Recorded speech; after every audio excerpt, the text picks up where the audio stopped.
Hi, we're here to talk about numbers and stats signpost. Stats stands for statistics. So, what question do we ask ourselves once we see it? We ask, why did the author use those numbers or amounts? Or, in some cases, why did the author did not use specific numbers or amounts? Now, let's look at the details.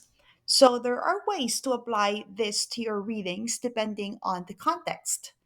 If it's in history, you ask yourself, why do these numbers help me see patterns occurring across time, regions, and cultures? What do these numbers help me see? In science, you ask, what purpose do these numbers serve in this context? Do these numbers help me prove a point or a hypothesis? And in math, or in a word problem, what question is the author asking me and how do these numbers help? Now, how does it work?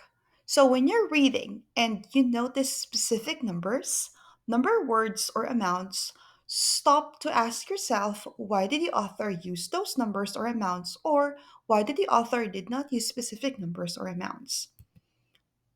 But why? What's the purpose? Authors use numbers and statistics to provide precision or, again, to avoid it. Now, what do you mean by providing precision?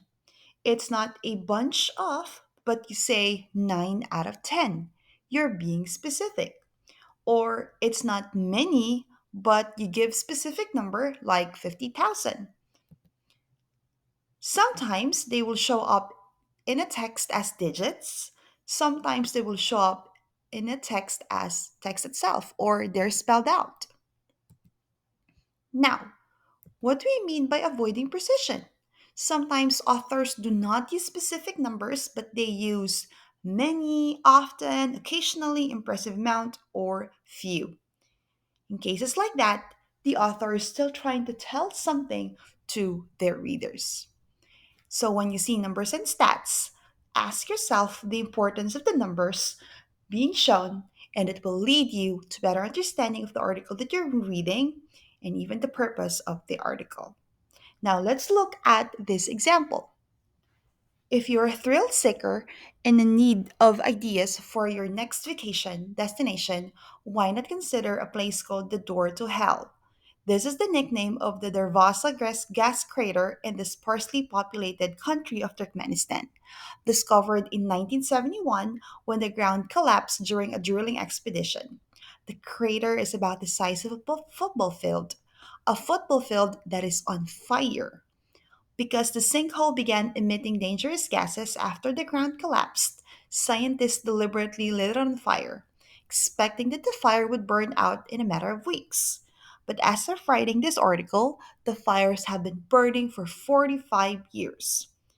This out of this world landmark may be located in one of the 10 least visited countries in the world, probably because Turkmenistan is 70% desert. But those seeking a once in a lifetime selfie opportunity should consider adding it to their list of unique places to see. Hmm, let me see. The first paragraph, I see numbers here. It was discovered in 1971. But as I read further, I don't see the importance of the year 1971. I think the author is just showing me an example or showing me the year that it was discovered. Okay, just giving information. But as I read further, I see here that the crater was described to be about the size of the football field. Now it makes me wonder, why did they not use specific dimensions, specific measurements? I think it's because it's easier for me to imagine the size of the gas crater now that they have described it in the size of a football field. Therefore, that is an example of numbers and stats. What else?